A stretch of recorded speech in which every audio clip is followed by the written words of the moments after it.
غلامان غوث کے علماء بھی یہاں موجود ہیں، اور الحمدللہ رات سے لے کر کے اس وقت تک پورے صوبہ جموں میں گرد و نواح بڑے بڑے علماء سے، مفتیان کرام سے میری بات بھی ہوئی ہے۔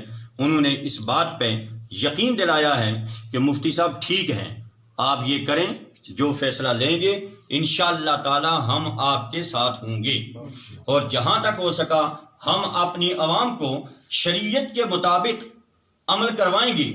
جموں میں حضرت علامہ مولانا مفتی نذیر احمد صاحب قادری، جو تنظیم وفاق العلماء اور مسلم پرسنل لا بورڈ کے صوبائی صدر بھی ہیں، اور ہماری تحریک امن و اصلاح کی سرپرست اعلیٰ بھی ہیں، انہوں نے کہا کہ یہ بہت بڑا اچھا قدم ہے۔ مولانا فاروق مصباحی صاحب سے ہماری بات ہوئی، پونچھ میں جو جامع مسجد پونچھ کے خطیب ہیں، انہوں نے بھی کہا کہ ہم بھی کوشش کر رہے ہیں، ہم نے بھی علماء سے رابطہ قائم رکھا ہے، اور اسی طریقے سے جیسے حافظ محمد نصیر صاحب نقشبندی صاحب یہاں تشریف فرمائے، انہوں نے بھی رابطہ قائم کیا۔ تمام علماء نے با اتفاق رائے یہی ہمیں کہا کہ آپ ایسا کریں، جیسا بھی ہو اس قدم کو اٹھانا چاہیے۔ اللہ کے نبی کریم صلی اللہ تعالیٰ علیہ وسلم کی اگر یہ سنت زندہ ہو گئی تو تمام امت مسلمہ کو بھی اس کا ثواب ملے گا، اور علماء کو بھی اس کا ثواب ملے گا۔ مفتی اسلم صاحب کی تائید بھی شامل ہے جناب، اس میں ہمارے مفتی محمد اسلم صاحب جموں سے، ان کی بھی تائید پوری اس میں شامل ہے الحمدللہ۔ تو جتنے بھی ہمارے سامعین حضرات ہیں، ناظرین حضرات ہیں، اس وقت میڈیا اور سوشل میڈیا پہ ہم سب کو یہ دیکھ رہے ہیں، میں بڑے مختصر انداز میں نبی کریم صلی اللہ تعالیٰ علیہ وسلم کا فرمان عالی شان آپ کے سامنے رکھتا ہوں۔ اس فرمان مصطفیٰ، حدیث نبوی، قال مصطفیٰ صلی اللہ تعالیٰ علیہ وسلم پہ عمل کرتے ہوئے ہر مسلمان اس پہ عمل کرے۔ میں آپ کے سامنے بخاری شریف کی حدیث پاک پیش کرتا ہوں۔ یہ ہے ہمارے سامنے صحیح بخاری شریف کی شرح نزہۃ القاری،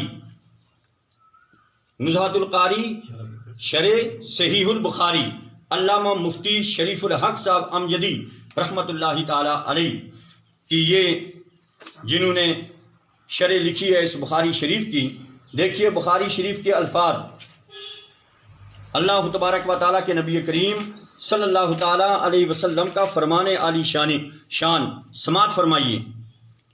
اخبرانی سالم بن عبد اللہ ان ابن عمر رضی اللہ تعالیٰ عنہما قال سمعت رسول اللہ صلی اللہ تعالیٰ علیہ وسلم یقول اذا رأیتموہ فصوموا واذا رأیتموہ فافطروا فإن غم علیکم فاقدروا لہ۔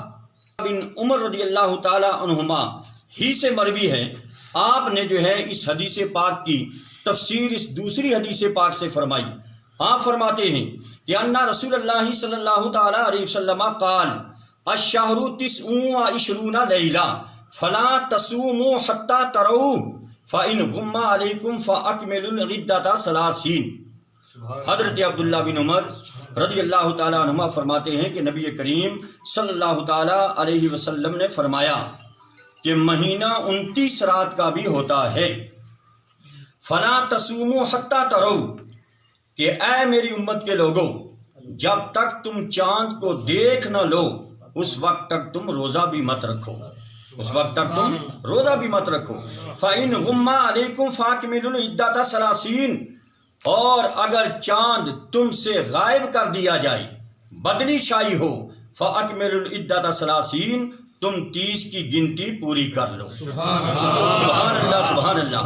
بخاری شریف میں بھی ہے اور مسلم شریف میں بھی یہی حدیث پاک ہے۔ اسی طریقے سے حضرت ابن ماجہ رحمۃ اللہ تعالی علیہ نے بھی اس حدیث پاک کو نقل کیا ہے، اور ساتھ دوسری حدیث پاک نبی کریم صلی اللہ تعالی علیہ وسلم سے سماعت فرمائیے۔ حضرت عبداللہ بن عمر سے یہ حدیث پاک بھی مروی ہے۔ اللہ کے نبی کریم صلی اللہ تعالی علیہ وسلم نے اپنے صحابہ کرام سے فرمایا، میرے غلاموں سنو اور میری طرف دیکھو، الشہر ہاکذا، الشہر ہاکذا، الشہر ہاکذا وخنس الابہام فی الثالثہ۔ یعنی نبی کریم صلی اللہ تعالی علیہ وسلم نے اپنے صحابہ کرام سے فرمایا، میرے صحابہ الشہر ہاکذا و ہاکذا، وہکذا، نبی کریم صلی اللہ تعالیٰ علیہ وسلم نے 3 مرتبہ فرمایا. پہلی مرتبہ فرمایا 10 انگلیاں سامنے کھڑی کر کے فرمایا الشہر ہاکذا، پھر فرمایا وہکذا. تیسری مرتبہ آپ نے اپنے انگوٹھے مبارک کو جو ہے موڑ لیا، فرمایا وہکذا کہ مہینہ جو ہے وہ 29 دن کا بھی ہوتا ہے. ثم قال رسول اللہ صلی اللہ تعالیٰ علیہ وسلم الشہر ہاکذا وہکذا وہکذا. دوسری مرتبہ آپ نے پھر فرمایا میرے صحابہ مہینہ جو ہے وہ 30 دن کا بھی ہوتا ہے. تیسری مرتبہ آپ نے انگوٹھے مبارک کو موڑا نہیں. آقا علیہ الصلوۃ والتسلیم نے ہمیں فرما دیا میری امت کے لوگوں، مہینہ یا تو 29 دن کا ہوتا ہے یا 30 دن کا ہوتا ہے. ہمیں ایک فرمان مصطفیٰ مل گیا. آقا نے فرمایا اگر 29 روزہ پورا کرنے کے بعد اگر جو ہے 29 کو بدلی چھائی ہو، چاند پہ جو ہے ابر آلود ہو، گرد و غبار ہو، تاریکی ہو، ایسے ماحول میں فائدو ثلاثین تم 30 کی گنتی پوری کرو. تم کسی کی خبر پہ مت جاؤ. اسی لیے شریعت کے اندر ہمارے علماء نے، مفسرین نے، محدثین نے، مشائخ نے یہ واضح لکھا ہوا ہے کہ ریڈیو، تار، جنتری، حساب، ٹیلی ویژن وغیرہ کی خبر جو ہے یہ غیر معتبر ہے. اور جب سے ریڈیو کی خبر، تار و حساب، جنتری کی خبر پر ہم لوگ اعتبار کر رہے ہیں تو یہ جھگڑا بنا ہوا ہے. اگر ہم ریڈیو وغیرہ کی خبر پہ اعتبار نہ کریں، ہم نہ مانیں، ہمارے سارے کے سارے جھگڑے ختم ہو جائیں گے. کیوں کہ نبی کریم صلی اللہ تعالیٰ علیہ وسلم نے فرما دیا ہے کہ تم چاند کو دیکھ کر کے روزہ رکھو. فرمایا اذا رأیتموہ کہ تم خود دیکھو، یہ نہیں فرمایا اذا سمعتموہ کہ چاند کے بارے میں سن کر کے تم افطار کرو یا سن کر کے عید کرو. کسی بھی حدیث پاک میں سما کا لفظ نہیں آیا ہے، سننے کا نہیں آیا، بلکہ خود دیکھو. یہی وجہ ہے ہمارے علماء کرام نے، محدثین نے لکھا ہے کہ ایک شہر کی خبر دوسرے شہر کے لیے بھی ناکافی ہے، کافی نہ ہوگی. پھر چہ جائے کہ دوسرے ملک کی خبر ہمارے ملک کے لیے وہ کیسے جائز ہو سکتی ہے؟ یہ بالکل ناجائز ہے. اس پہ ہم عید نہیں کر سکتے. نبی کریم صلی اللہ تعالیٰ علیہ وسلم نے جب ہمارے سامنے رکھ دیا، دیکھیے اس کو وضاحت اور زیادہ کرتے ہوئے علامہ مفتی شریف الحق امجدی صاحب رحمۃ اللہ تعالیٰ علیہ نے بڑی وضاحت کے ساتھ لکھا ہے کہ جب آپ فرماتے ہیں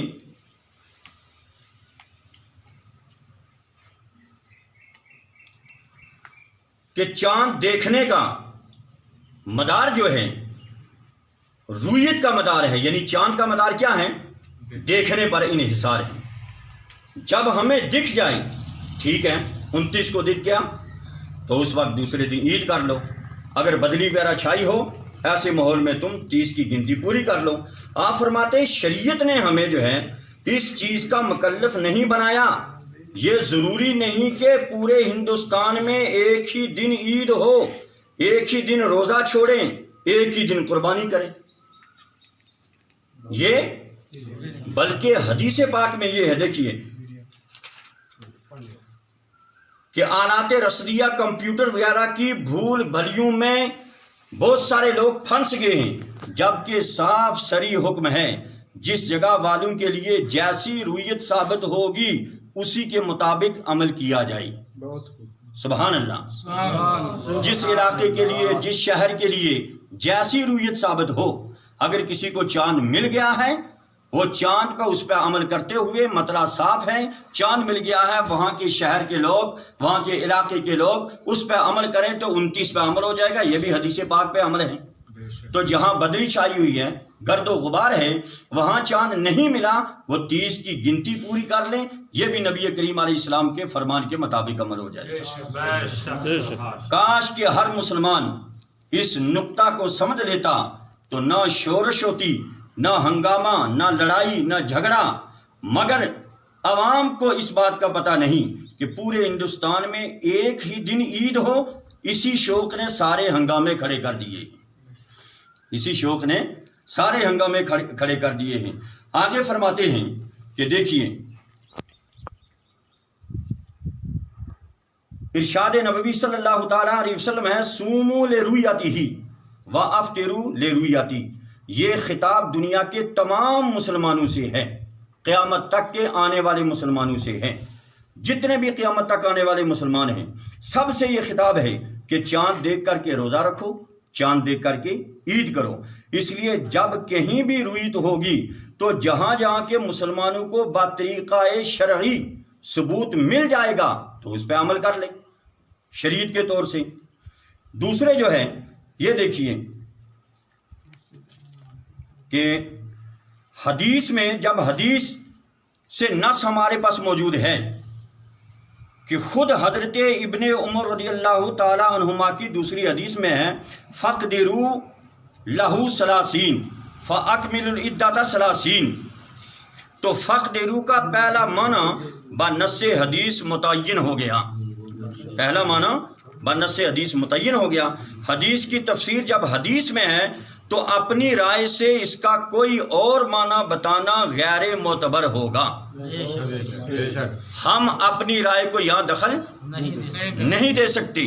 لہذا نبی کریم صلی اللہ تعالیٰ علیہ وسلم کی حدیث پاک میں موجود ہے، اگر بادل چھائے ہوں، اگر گرد و غبار ہو، تاریکی ہو، ایسے ماحول میں تم جو ہے 30 کی گنتی پوری کر لو۔ کسی حدیث پاک میں یا کسی فقہ کی کتاب میں یہ نہیں آیا کہ تم جو ہیں موجودہ آلات کے ذریعے چاند کو دیکھو، ہے جی، کمپیوٹر کے ذریعے دیکھو یا کسی مشینری کے ذریعے دیکھ کر کے اس پہ عمل کرو۔ بس یہی آیا ہے کہ سر کی آنکھوں سے دیکھ کر کے روزہ رکھو اور سر کی آنکھوں سے چاند کو دیکھ کر کے عید کرو، اسی پہ ہمیں عمل کرنا ہے۔ دیکھیے یہاں ایک مختصر سی عبارت صحیح ابن خزیمہ میں حضرت علامہ ابو بکر محمد ابن اسحاق نیشا پوری رحمۃ اللہ تعالی علیہ، جس کا ترجمہ کیا ہے علامہ ابو حمزہ مفتی ظفر جبار چشتی نے، یہ صفحہ نمبر 44 پہ لکھتے ہیں، سبحان اللہ، کہ رمضان شریف کا روزہ رکھنے والا جب کہ چاند پر بادل چھائے ہوں اور شعبان کے 30 دن پورے نہ ہوئے ہوں، ایسے ماحول میں ہے جی، جیسا کہ رمضان کے 30 دن پورے کیے بغیر افطار کرنے والا گناہ گار ہے، ایسے ہی اگر کسی نے شک کا روزہ رکھا 30ویں شعبان کو، وہ بھی ویسا ہی گناہ گار ہوگا جب کہ بادل چاند پر چھائے ہوں۔ یعنی جب بادل چاند پر چھائے ہوں ایسے ماحول میں تم نے جو ہے عید نہیں کرنی بلکہ دوسرے دن روزہ رکھنا ہے اور 30 پوری کر کے اس پہ آپ نے عید کرنی ہے۔ اس بات پر یہ دلیل بھی ہے کہ ہر شہر والوں کے لیے رمضان کے روزے کے لیے چاند دیکھنا واجب ہے، نہ کہ انہیں دوسرے شہروں کی رویت کافی ہوگی۔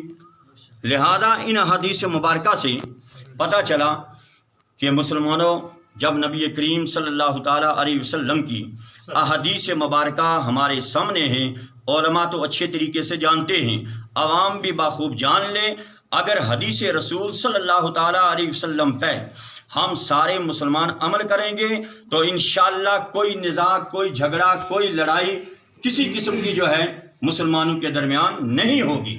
اور حدیث پاک میں واضح کر دیا گیا ہے کہ جہاں بدری چھائی ہو، تاریکی ہو، گرد و غبار ہو، وہاں کے علاقے والے لوگ جو ہے 30 کی گنتی پوری کر لیں، اگر چاند نہ ملے تو اس پہ جو ہے 30 روزے پورے کرنے کے بعد عید کریں، اور جہاں مطلع صاف ہے اگر چاند مل گیا ہے 29 کو تو وہ دوسرے دن عید کر لیں۔ اسی تعلق سے ہم نے جو ہے پورے علماء کو، یہاں ڈسٹرکٹ کے علماء کو بلایا اور صوبہ کے تمام علماء سے ہم نے رابطہ کیا، سب نے یہی کہا کہ الحمدللہ آپ یہ بیان دے دیں، الحمدللہ ہم سب لوگ بھی اس پہ پوری جو ہے پورے طریقے سے عمل کرانے کی کوشش کریں گے۔ ہم اپنے سامعین سے، اپنے ناظرین سے یہی کہنا چاہیں گے، انشاءاللہ 29 تاریخ کو ہمارے جتنے بھی علماء ہیں، بزرگ ہیں، اپنے پورے صوبہ جموں میں گرد و نواح میں ہم نے ان کو کیا دیا ہے، ان سب نے عہد کیا ہے انشاءاللہ ہم سورج کے غروب ہونے سے کچھ دیر پہلے ہی اونچی جگہوں پر چلے جائیں گے. یہاں ہمارا پہاڑی علاقہ ہے. بعض جگہ جیسے بٹوت ہوا، رامبن ہوا، تحصیل مہور ہوا، اور بدل کا علاقہ ہوا، پنچ کا علاقہ ہوا، مینڈر کا علاقہ ہوا، یہاں بھی گرد و نواح بڑی اونچی اونچی پہاڑیاں ہیں. اونچا جا کر کے مطلع صاف ہوا تو چاند جو ہے مل جائے گا. اگر مطلع صاف نہ ہوا، اگر چاند نہ ملا، تو چاند کے ملنے یا نہ ملنے پر جو آپ کو خبر دی جائے گی یا مرکز سے، تو آپ سب اسی پر عمل کریں. انشاءاللہ تعالی اللہ تعالیٰ نے اسی میں ہمارے لیے کامیابی رکھی ہے.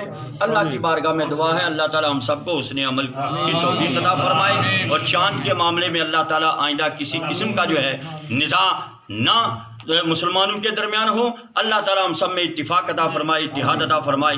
ہمارے تمام علماء پر، مشائخ پر، بزرگوں پر اللہ تعالیٰ اپنا فضل کرم عطا فرمائے. وصلی اللہ تعالیٰ علی خیر خلقہ ونور عرشی محمد و آلہ و صحبہ اجمعین. آمین برحمتہ.